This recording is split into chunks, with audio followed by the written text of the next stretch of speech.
샬롬. 오늘 또 새 생명 주셨습니다. 감사와 기쁨이 여러분의 삶과 가정 가운데 넘치시기를 주의 이름으로 축복합니다. 오늘 먼저 찬양합니다. 찬송가 523장 어두운 죄악길에서 함께 찬양합니다.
허락하신 말씀은 누가복음 6장 12절 13절입니다. 이때 예수께서 기도하시러 산으로 가사 밤이 새도록 하나님께 기도하시고 밖으로 그 제자들을 부르사 그 중에서 12를 택하여 사도라 칭하셨으니 아멘.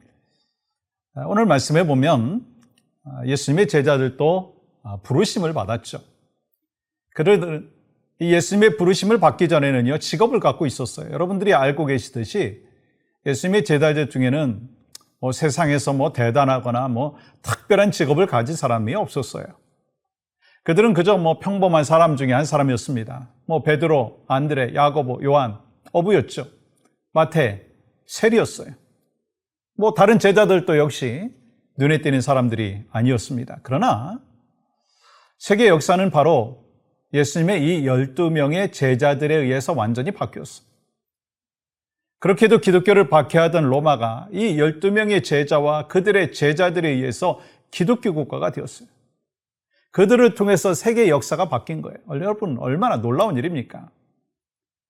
그들은 타고난 직업을 가진 것도 아니고, 학벌이 좋은 것도 아니고, 가문이 좋은 것도 아닌데, 12명을 통해서 어떻게 온 세계가 바뀔 수 있었을까?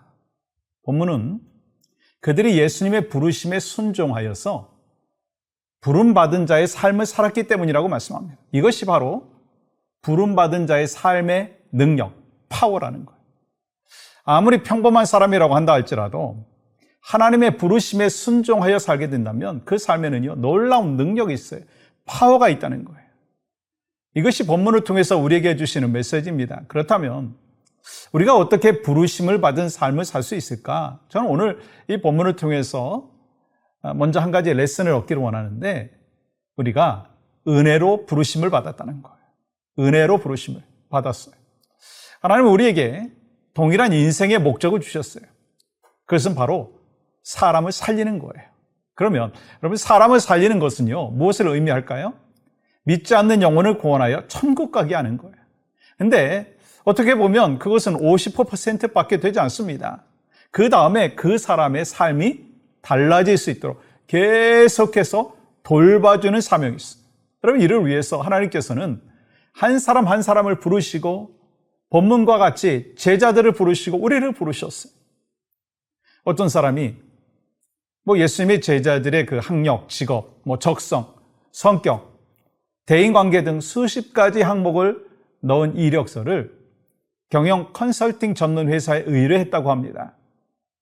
그 컨설팅 회사에서는요, 의뢰한 12명을 이렇게 이력서를 검토하고, 심리 검사와 과거 직업과 적성 검사, 자료를 모아서 컴퓨터에 넣어서 한번 어떤 결과가 나오는가 뽑아봤답니다. 여러분, 그곳에는요, 12명에 대한 각 인물 분석란에 이렇게 적혀 있었다고 합니다. 이 컴퓨터가 분석한 이 제자들의 능력은 참으로 형편없었습니다. 시몬 베드로, 이 정신적인 안정성이 결여되어 있고 성격이 과격해서 지나친 부분이 많다. 안드레, 한마디로 무능력하고 다른 사람을 지도할 만한 리더십이 부족하다.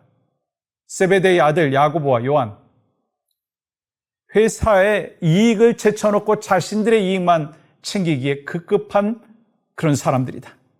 도마, 많은 질문을 하지만 매사에 부정적이고 추진력을 갖고 일할 사람은 안 된다. 마태, 자신의 이익을 위해서 무엇이든 할 수 있는 사람이다.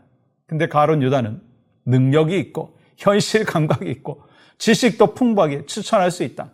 따라서 본 경영 상담소는 유다 한 명만 추천하고 나머지는 다시 찾을 것을 권고한다.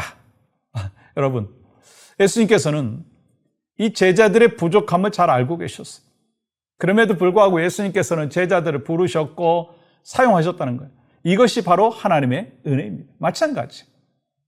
예수님께서 여러분과 저를 부르신 것도 내가 잘나서 똑똑해서 어떤 재능이 있기 때문에 그렇게 부르신 것이 아니라고 하는 거예요. 우리는 죄와 허물로 죽어 있었고 단점이 많고 연약한 자였습니다. 그럼에도 불구하고 예수님께서 부르셨고 또 예수님의 부르심은 은혜인 줄 믿습니다.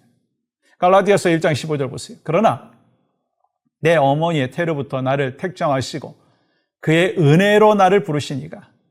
여러분, 하나님의 부르심은요, 값없이 주신 은혜의 부르심이라는 거예요. 예수님의 제자들도 허물투성이었지만 은혜로 부름받았어요. 그 은혜에 하나님께서 여러분과 저를 부르신 줄 믿습니다. 그렇습니다. 여러분과 저도 죄도 많고 흠도 많고 허물도 많고 거짓도 많고 하나님의 은혜로 인하여 그렇지만 우리를 불러주셨다는 거예요. 이것이 바로 불러주심의 은혜입니다. 그리고 디모데후서 1장 9절은 이렇게 말씀하시죠. 하나님이 우리를 구원하사 거룩하신 소명으로 부르심은 우리의 행위대로 하심이 아니요. 하나님의 부르심은 은혜인데 그 부르심은 거룩한 부르심이라고 말씀하는 거예요. 그러면 거룩한 부르심의 뜻이 무엇인가요? 전능하시고 거룩하신 하나님으로부터 내려온 신적인 부르심이라는 거예요. 이렇게 하나님은요, 성령님을 통해서 우리를 부르시고 계속해서 말씀하고 계십니다. 하나님께서는 이렇게 거룩하신 부르심으로 아브라함을 지명하여 부르셨어요. 모세를 지명하여 부르셨어요. 사무엘을 지명하여 부르셨어요. 이사야서 43장이죠. 1절 보십시오. 야곱아, 너를 창조하신 여호와께서 지금 말씀하시느니라. 이스라엘아, 너를 지으신 이가 말씀하시느니라.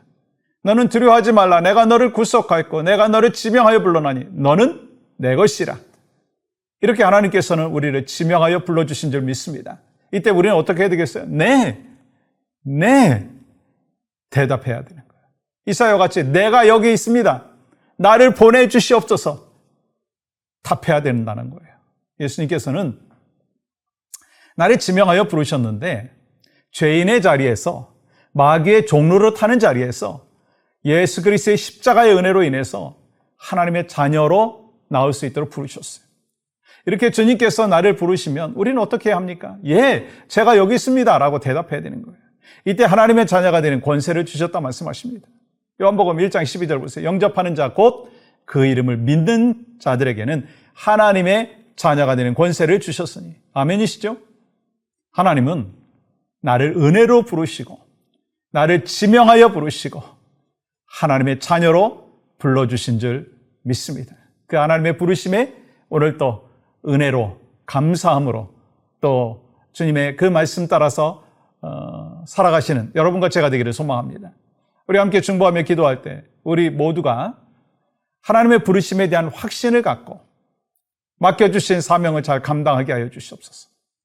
VIP 초청잔치를 진행하는 과정에서 모든 성도들에게 잃어버린 영혼을 구원해야 되겠다라고 하는 마음이, 불타는 마음이 회복되게 하여 주시옵소서.